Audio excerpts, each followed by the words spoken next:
Bonjour à tous, si vous regardez cette vidéo, ça veut dire que l'été a fini par m'avoir et que je suis plus qu'une flaque d'eau qui traîne quelque part à Caen. Non, je plaisante, je vous rassure, je suis toujours en vie. Bonjour à tous dans un épisode un peu plus détente que d'habitude, le bureau est en rénovation dernièrement. Mais ne vous en faites pas, je vous ai pas oublié et j'ai toujours du contenu pour vous, hors diffusion. Aujourd'hui, on va tenter de mettre fin à un certain problème de compréhension entre moi et ceux qui commentent négativement mes vidéos. Car la plupart d'entre vous pensez que aimer un film, c'est suffisant pour dire qu'un film est bon. Moi j'aime Spider-Man Homecoming, la prélogie Star Wars ou Gotham, donc ça veut dire que c'est parfait parce que mes goûts sont parfaits. Or je suis désolé de vous le dire les mecs, mais il y a une grosse différence entre un film qu'on aime et un bon film. Les goûts sont purement subjectifs, ce qui fait que c'est un truc qu'on ne peut pas concrètement critiquer ou juger. Je suis totalement d'accord, vous êtes libre d'aimer ce que vous voulez aimer. Mais cela dit, voilà, ça reste du subjectif. C'est juste votre avis personnel, pas un fait. Quand on juge un film, il faut apprendre à le juger de la façon la plus objective possible. Et oui, c'est faisable. J'y arrive peut-être pas parfaitement, mais moi je fais en sorte de mettre de côté mes goûts pour juger un film sur son exécution, sur ses intentions, sa façon de faire, sa pertinence, etc. Bon, malgré le fait que l'objectivité totale est souvent inaccessible, que c'est une chimère, une accumulation de différents points de vue qui amène à une forme de vérité plutôt que la vérité elle-même. Ah, mal à la tête! Besoin d'un truc débile tout de suite! Bye bye. Oh non! Ich war egal die Allo. Ah, ça fait du bien. Donc quand vous me reprochez de critiquer un film juste parce que je l'ai pas aimé, c'est un peu plus complexe que ça, voyez-vous. Et pour vous le faire comprendre, je vous ai fait 2 vidéos pour vous le démontrer. Une où je vais parler des films qui sont objectivement pourris, mais que j'aime quand même, et une autre qui parle des films qui sont objectivement irréprochables, mais que je n'aime pas. Histoire de vous montrer que c'est totalement possible de faire la différence entre aimer un film et juger un film. Et montrer qu'on peut tous apprendre à remettre en question nos goûts pour avoir plus de recul. Je veux dire, si un con comme moi y arrive, vous devriez pas avoir de soucis, hein. Vous voulez quand même pas confirmer que vous êtes plus con que moi, non? Donc, pour commencer, parlons d'un film que j'ai évoqué il y a pas longtemps. Ouais, ce film régulièrement dans le top des pires films de super-héros de l'histoire et qui ne l'a pas volé, je l'aime bien. Je vais pas trop en parler parce que le seul truc que je peux défendre concrètement, je l'ai déjà défendu dans ma vidéo sur Deadpool, et parce que je garde mon analyse pour un air spoiler. Ouais, dans 3 ans, quoi. Ta gueule! Mais en gros, je trouve juste ce film fun. Il massacre son concept et son histoire juste pour aller plus vite à Wolverine qui tranche des mecs à coups de griffe, mais quand il vient, Wolverine qui tranche des mecs à coups de griffe, c'est fun. Surtout après X-Men 3 qui a réussi à rendre Wolverine qui tranche des mecs à coups de griffe mou et chiant. Brett Ratner, le mec qui peut rendre chiant les trucs les plus cool du monde, genre Hercule, Jackie Chan, Hannibal Lecter. Et j'aime les personnages car ils ont tous leur charisme et leurs petits moments sympathiques, sauf 2 mecs en particulier, j'y viens. Et oui, Dent Sabre est assez inconsistant avec le personnage du premier film. Mais je le trouve cool malgré ça, l'acteur est charismatique, le coup de la veste noire, bon c'est un cliché moqué par le film lui-même, mais je trouve ça classe, et il a des moments sympathiques. Il m'en faut peu pour aimer un méchant des fois. Et de toute façon, Bryan Singer a corrigé tout le merdier post-X-Men 3 à coup de voyage temporel. Et aussi, plus que le film lui-même, j'aime les intentions du film. Je vous conseille de jeter un coup d'œil aux scènes inédites et aux commentaires audio du film. Gavin Hood, le réalisateur, montre une vraie compréhension du personnage et de son histoire et avait même de très chouettes idées. Je pense que c'est un très bon réal qui n'a juste pas eu de la chance car il s'est retrouvé à faire une commande pour des producteurs qui savaient pas ce qu'ils faisaient. Après, il y a des trucs que même moi j'aime pas dans ce film. Genre Stryker qui est ennuyeux et inconsistant avec son personnage dans X-Men 2 ou Blob non, arrêtez. Blob en live égale non. En parlant de préquel produit par la Fox. Je sais qu'il y a beaucoup de haineux qui prétendent que je mens en le disant, mais je m'en cogne. J'aime la prélogie Star Wars. Quand je dis que ces films sont ratés, ce n'est pas par haine ou parce que ça ne correspond pas à ma vision de Star Wars. Non, j'ai grandi avec ces films, de la fin de mon enfance à l'ensemble de mon adolescence. Je suis bien plus nostalgique de la prélogie que de la trilogie originale, car mes sentiments étaient plus extrapolés par le spectacle, la musique et la nouveauté de ces films. Je continue à dire tout ce que j'ai dit sur ces films. Les acteurs sont endormis, les personnages vides, le scénario mal écrit et incohérent, et le spectacle met le scénario en pause pour de l'action gratuite trop longue et trop spectaculaire pour créer de l'émotion. Mais putain que c'est fun! Ces films sont plus des démos techniques et des pubs pour jouer, mais putain que ce sont d'excellentes démos techniques et pubs pour jouer. Voir la course de pod ou la course poursuite dans les astéroïdes sont un parfait moyen de tester votre installation sans surround. Et ce sont des jouets très cool à voir en action. Et oui, la musique est grandiose, probablement la meilleure musique de la saga. Duel of Fate, rien que ça quoi. Il y a même des moments où c'est tellement nul et con que ça en devient nanardesque, comme Obi-Wan qui est en mode YOLO, ou le jeu d'acteur de Jake Lloyd et Hayden Christensen qui est hilarant. Donc je m'en fous si ça vous arrange de croire que j'aime pas ces films pour arranger votre vision du monde. C'est faux, j'aime ces films, malgré leurs énormes défauts indéniables. C'est juste que moi, je ne le nie pas qu'ils sont ratés. Moi, je suis très impressionnable quand je veux. Suffit que tu me mettes des jouets cool, des vaisseaux cool, des scènes d'action cool, et moi je suis dedans, hein. C'est primaire, ouais, mais voilà, ça me rappelle la bonne vieille époque où je jouais avec mes jouets et... Ah bah tiens! Je devrais peut-être mettre les films de Stephen Sommers en général parce que, bien que son remake de La Momie soit très bien mené en termes de films d'aventure et son petit Odd Thomas drôlement attachant et efficace, ses autres films sont assez bancals sur le plan technique. Pour moi, Stephen Sommers est Michael Bay en mieux, car il fait du cinéma popcorn débile, mais il y croit à sa connerie. Il démontre une passion débordante pour les vieux films de monstres, les films d'aventure à la Indiana Jones, ou même les comics, là où Bay déteste clairement ses Transformers. Comme il le rappelle à chaque film. After Transformers 3, I told the studio, I said, I'm done doing robots. I'm gonna shoot myself if I should do another robot.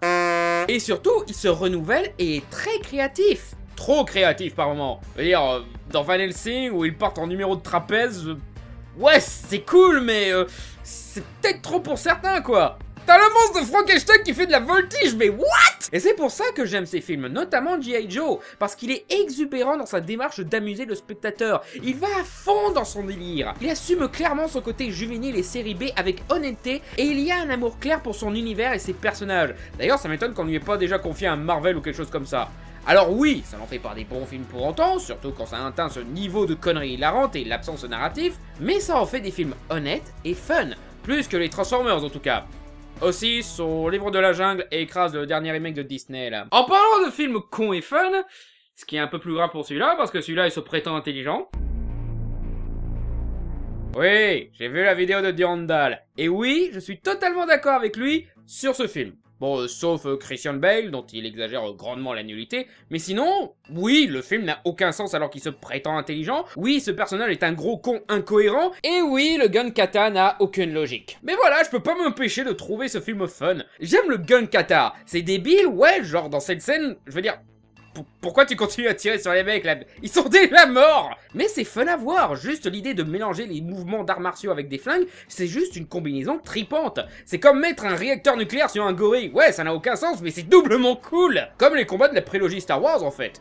Et oui, j'aime le jeu d'acteur de Christian Bale, je vais même dire son travail c'est vraiment de la confiture pour des cochons avec un scénario aussi débile. Le film se voulait un petit peu comme un nouveau Matrix, mais il était plus dans le royaume des copies Asylum que du vrai Matrix. Si vous voulez, si Matrix c'est Die Hard, Equilibrium c'est Piège en haute mer. C'est une copie d'un film révolutionnaire et respectable, plus code, moins bien faite, mais plus rigolote. En parlant de films stylisés fun, je sens que je vais répéter cette phrase très souvent, je devrais changer de formule. Yay, un film qui exige de jouer à un jeu de 500 heures pour être compréhensible, et qui même après avoir joué à ce jeu à de 500 heures est pas évident à comprendre. Advent Children a d'énormes soucis narratifs, et c'est un parfait exemple d'une adaptation comptant plus sur le fanservice que sur raconter une histoire complète et accessible. Mais niveau action, la vache, ce film a 400 idées par scène. Ça n'en fait pas globalement un bon film non plus, comme la prélogie Star Wars, mais franchement, ce film est un pur spectacle qui ne cherche même pas à s'excuser et qui repousse les limites de ce qui était possible en images de synthèse. Et en physique.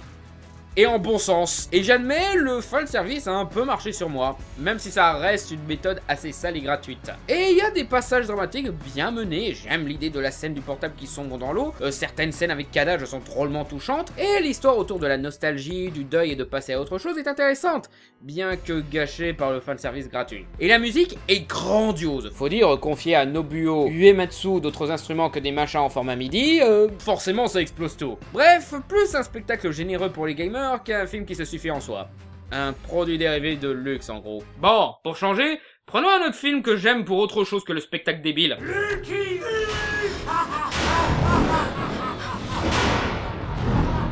Celui-là est particulier parce que il est surprenamment bien mené sur énormément de points, notamment sur la mise en scène. Putain, cette mise en scène est géniale. C'est créatif, ingénieux, ça crée des images incroyables, l'atmosphère est palpable, et ça colle à l'univers de la BD tout en créant le sien. Et aussi con que cela puisse paraître, j'adore l'idée que le personnage de Lucky Luke soit autant pris au sérieux avec le traitement psychologique, le héros déchu, les trahisons et tout. Ça semble débile dit comme ça, Mais bon, si Mickey et compagnie peuvent être dans une guerre contre les forces du mal au premier degré, je vois pas pourquoi Lucky Luke ne pourrait pas. Surtout qu'on a bien salué la BD L'homme qui tua Lucky Luke pour la même chose, donc... Et ils le font bien en plus. Jean Dujardin joue parfaitement ces moments-là, en plus d'avoir le bon profil pour Lucky Luke, et ça apporte une analyse intéressante sur ce personnage d'enfant traumatisé qui se réfugie dans un jeu juvénile de cow-boy héroïque et qui s'amuse avec des camarades de jeu que des adultes essayent d'exploiter pour nous abuser. Franchement, vaut mieux ça à n'importe quelle comédie à 2 balles mal cosplayée comme les profs, Astérix, Spirou ou justement les Dalton. Au moins,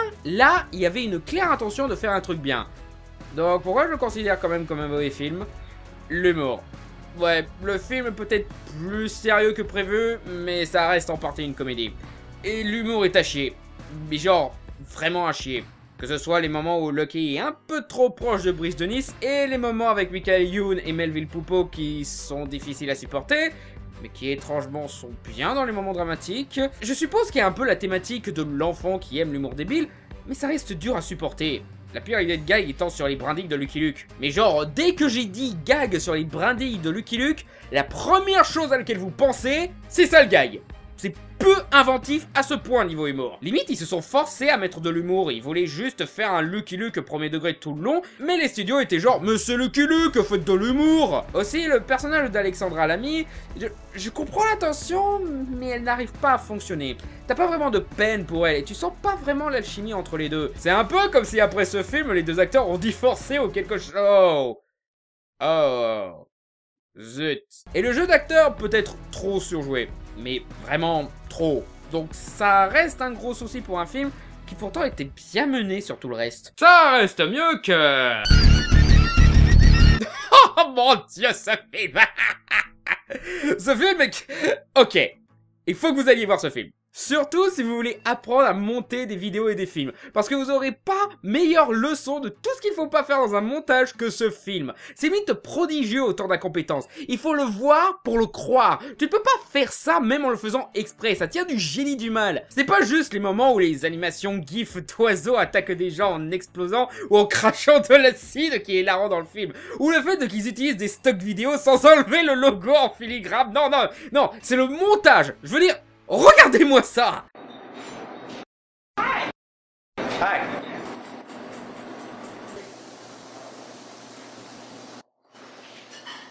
Here's the menu. Thank you. I'll be right back with you. Je suis toujours hilar de voir ça. En fait, limite, je le préfère aux oiseaux d'Hitchcock. Et ce film est un des plus grands films de l'histoire, pour dire. Même les acteurs sont hilarants. Je veux dire, je critique les acteurs de la prélogie Star Wars, mais... Man, that was a good movie, an inconvenient truth. That is it. I'm getting myself a car that's environmentally friendly. Eh, un point pour la diversité du casting. C'est rare de voir un morceau de bois avoir une chance de jouer dans un film. Really? Damn it. Aussi, le son.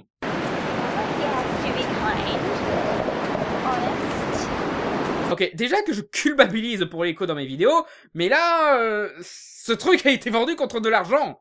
Je crois qu'il faut refaire, mec. En parlant d'acteurs en bois... Croyez-le ou non, si j'aime ce film, ce n'est pas pour la nostalgie.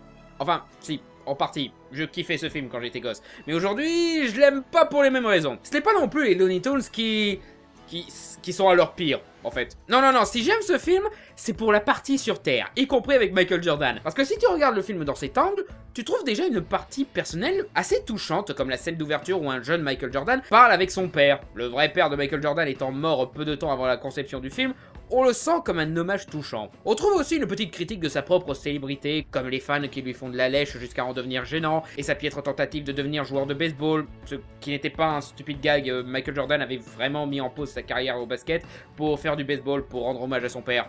Mais surtout, l'Ego Festival. Je veux dire, tous les basketteurs qui ne sont pas Michael Jordan dans ce film sont tout simplement humiliés pour enjoliver encore plus Michael Jordan. Ça, c'est la partie réellement drôle du film, bien plus que les Looney Tunes eux-mêmes, pour dire. Ça, l'idée qu'après avoir fait ce film, Jordan vient voir Charles Barkley régulièrement pour lui dire « Eh, oublie pas, c'est grâce à moi que t'as ton talent. C'est parce que j'ai battu des aliens à un match de basket avec l'aide d'un lapin et d'un canard. Je suis meilleur que toi à ce point. Tu m'en dois une, n'oublie pas. » Et la bande originale qui est bourrée de chouettes chansons et une musique instrumentale drôlement épique par moments. D'ailleurs, vous aimez I Believe I Can Fly de R. Kelly?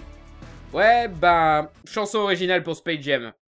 Je ne plaisante pas. Allez voir le clip de cette chanson. C'était de la grosse promo pour le film. Cette belle chanson culte venait de cette daube. Et le reste, ai-je besoin d'expliquer? Je veux dire, rien que l'aspect marketing limite parodique. Mettez vos Heinz, lacez vos Nike, prenez votre Gatorade, on passera prendre un Big Mac sur la route du stade. Ouais, faut savoir que le concept même de ce film est tiré d'une pub pour chaussures de basket. Ce film n'a aucune race, putain. Sinon, comme je l'ai déjà dit, l'humour volontaire marche avec les basketteurs, mais pas du tout pour les Looney Tunes.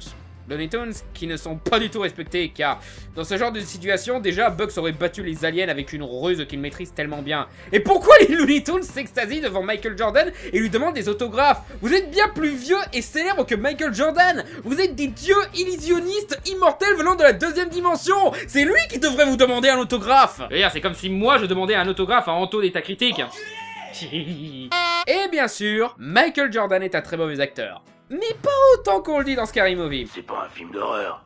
Bah t'as pas vu jouer Michael Jordan? Quand il interagit avec sa famille, il est assez juste, pas extraordinaire, mais juste, et son côté mono-expressif sert bien quelques moments comiques. Mais quand il est dans un fond vert et doit parler à des Looney Tunes, ben, parler à des personnages qui seront rajoutés en post-prod est déjà un exercice compliqué pour un acteur expérimenté, alors pour un mec qui n'est pas un acteur, ouais, il est nul dans ces moments-là. Et vu que ce film était une grosse pub,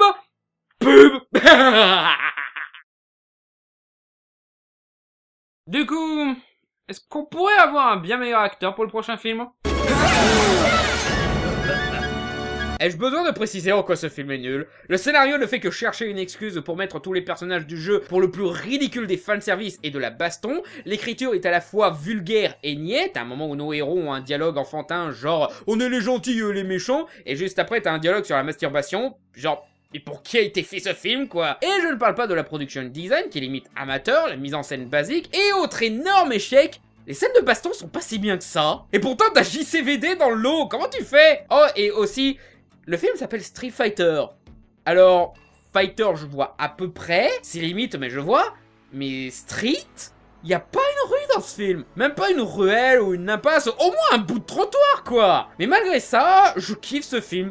Et ça repose sur un seul acteur.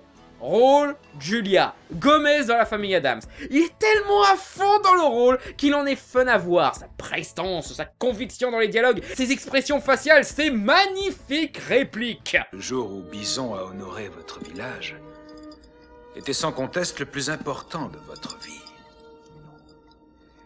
Mais pour moi, c'était un jeudi. Ce fut le dernier rôle de Raul Julia avant sa mort, et même si c'est triste de se dire que son dernier rôle était celui d'un méchant de jeu vidéo dans un film pourri, putain il nous a quittés avec une sublime note finale. Et pour ceux qui me poseront la question, le film avec Kristen Kruk est à chier, bien plus que ce film là, il est ni drôle, ni fun, ni spectaculaire, et pourtant là il y avait des rues. Et oui, le film d'animation est meilleur, mais genre de loin. Et maintenant quelque chose de totalement différent.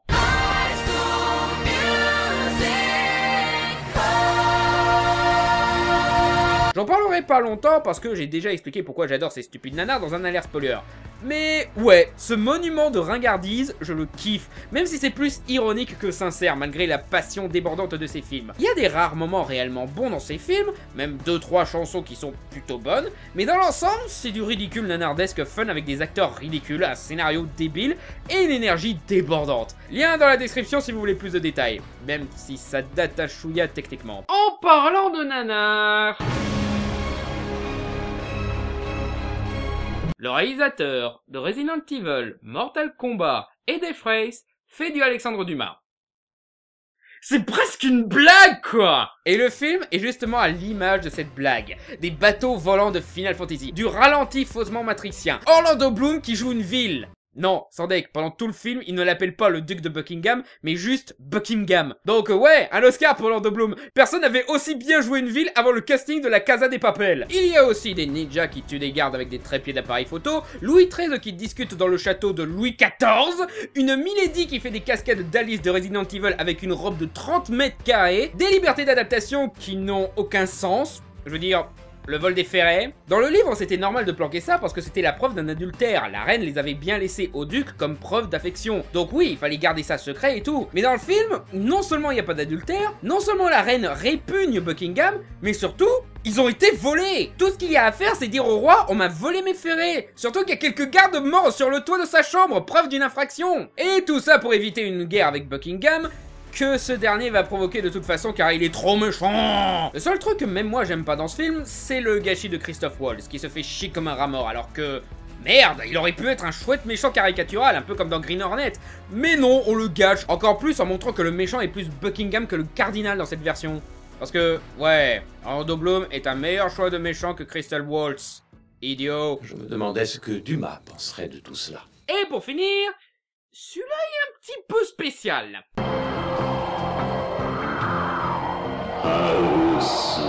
Ce film n'est pas vraiment un mauvais film. Je vais même dire, c'est un pilier injustement oublié du cinéma d'horreur qui a aidé à remoderniser l'archétype de la maison dans les bois, au point qu'on pense que son style inspirera entre autres l'excellent Evil Dead de Sam Raimi, ainsi que les premiers films de Peter Jackson. Pour plus d'informations, allez voir le Monsieur Bobine sur le film, il mérite plus d'abonnés en plus. Mais je ne peux pas m'empêcher de l'aimer plus pour son kitsch et son aspect délirant, presque nanardesque, que pour ses réussites. L'esthétique est complètement folle, je ne sais même pas par où commencer. Je veux dire, regardez ça, on dirait un mec qui découvre un nouveau logiciel de montage et décide de tester tous les effets prédéfinis qu'il propose. C'est littéralement un film expérimental, car il expérimente toute forme d'esthétique, donnant un rendu grotesque et surréaliste, qui rend le film hilarant, mais en même temps fascinant quand on le met dans le contexte de l'époque. Même le scénario est délirant, je veux dire, les 6 adolescentes qui vont dans la fameuse maison hantée sont tellement clichés qu'elles sont nommées selon leurs clichés. Tu as Mélodie, qui est celle qui aime la musique, Prof, le nain qui héberge Blanche-Neige, je veux dire l'intello, tu as un Kung Fu, celle qui tabasse tout et qui est le meilleur personnage du monde, Fanta, la fille pétillante, Sweet, la toute gentille, et Mac, celle qui mange tout le temps. Parce que McDonald's. Yep. Et l'histoire aussi est hilarante. Donc t'as cette fille qui apprend que son père s'est marié avec une pub pour parfum vivante. Non, sérieux, elle sourit tout le temps, elle a un foulard qui est toujours au vent, c'est une pub parfum vivante celle-là. Faut dire, L'Oréal faisait de la pub avant ça, donc ça se voit un peu. La gamine le prend très mal parce que la mère est morte que depuis 10 ans, et donc décide d'aller chez sa tante avec ses copines pour se raccrocher aux souvenirs de sa mère. La tante se révèle être une sorcière, fait en sorte que la gamine se fasse posséder par le fantôme de sa propre mère, ça marche, la pub pour parfum arrive, et la gamine possédée la crame. Fin. Nos héroïnes affrontent de nombreux phénomènes inexplicables, et font souvent avec. Comme si rien ne s'était passé. T'as une scène où une de nos héroïnes se fait attaquer par des matelas et couvertures, une autre qui se fait manger par un piano comme dans Mario 64, t'as un moment musical où le chat chante. Non mais, je suis tombé sur un YouTube sans le faire exprès ou quoi? Ce film est taré. C'est pour ça qu'il est génial. Il y aura sûrement des personnes qui seront pas réceptifs au délire, mais tentez le coup. Regardez-le vous entre potes, vous allez vous éclater. Voilà, c'était quelques de mes plaisirs coupables. J'en ai plein d'autres, genre les films Deadwood, The Room, Robocop 3, Cacherne, Power Rangers le film, pas celui qui est sorti en 2017 qui était plutôt correct d'ailleurs, non, celui des années 90, voilà. Freddy la Grenouille, un dessin animé complètement taré et pas du tout politiquement correct, la nana qui balance que des sous-entendus sexuels. J'apprécie la piste d'atterrissage. Et le fait que le héros français est littéralement une grenouille, voilà quoi. Aussi des nazis qui font la Macarena. Une Son Hawk, Wild Wild West, quelques Nicolas Cage comme Wickerman ou son Bat Lieutenant débile, Magic Warrior, le film 4 Fantastiques par Roger Corman, Tortue Ninja 2, Tortue Ninja 2 et pour finir, Superman 4. Et vous, quels sont les films pourris que vous ne pouvez pas vous empêcher d'aimer? N'hésitez pas à partager vos plaisirs coupables en commentaire, lâchez-vous. Vous verrez, ça fait du bien quelquefois d'admettre qu'on aime de la merde. Et non, je n'ai pas mis le Death Note de Netflix ou Star Wars 8. Car ces films-là, même mes goûts mis à part, ils sont excellents. Vous m'aurez jamais.